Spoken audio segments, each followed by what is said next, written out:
Eiropas Savienība pēdējos gados ir veikusi virkni pasākumu, lai ierobežotu augošās energoresursu cenas.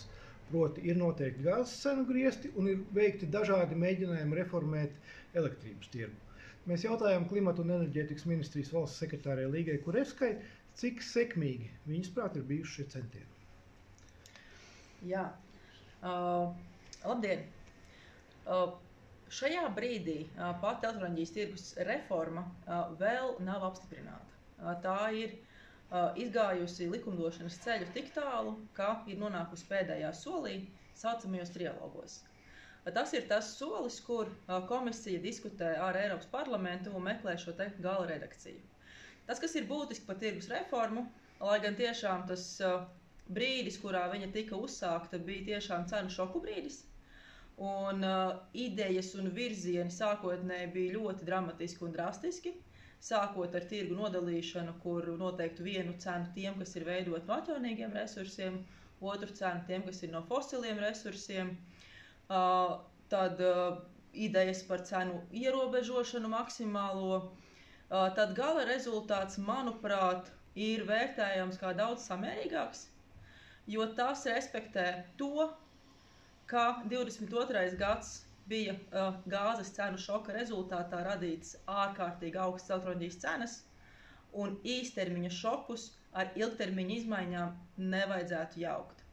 Tas, kāds dokuments izskatās šobrīd, tātad pirms tas vēl ir gala apstiprināšanā, fokusējas uz to, kā kvalitatīvāk ietvert šos te pārtraucošo elektroenerģijas ražošanu, tas būtu saule un vējš, eksistējošajā tirgus dizainā.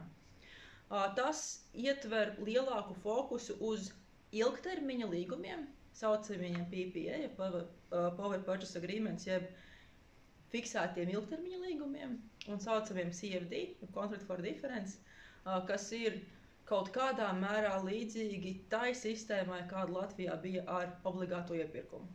Proti, ka valsts uzņemās saistības nodrošināties pret cenu svārstībām, ja tās ir augstas vai zemes.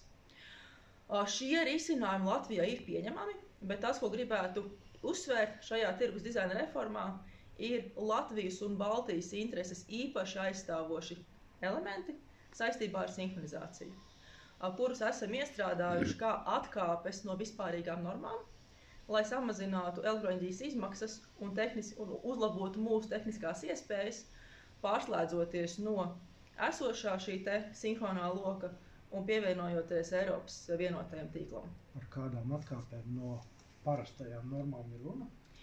Šeit būtiskākais ir par rezervju tirgu izveidošanu. Tātad Latvijā mums nav bijušas ātrās rezerves, mēs esam strādājuši ar lēnajām rezervēm. Tās ir, proti, tās rezerves, kas iedarbojas automātiski.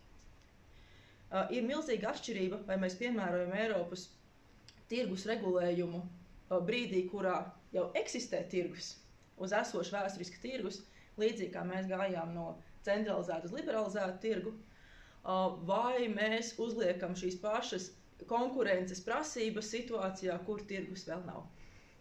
Tā kā šis ir apgādes drošuma jautājums, tad visām Baltijas valstīm ir noteikts atkāpes, kas ļauj garākus līgumus un ļauj šim tirguma rezervju mūsu reģionā izaugt.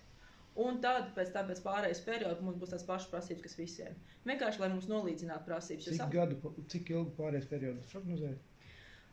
Sākotnēji esam prasījuši visai garu. Manuprāt, 8 gadi, bet man būtu jāpārbauda. Kāds viņš būs galējā rezultātā, šobrīd būtu pāragri minēt. Bet sākotnēji viņš ir prasīts, protams, pārvērtēšanā, bet līdz pat 8 gadiem.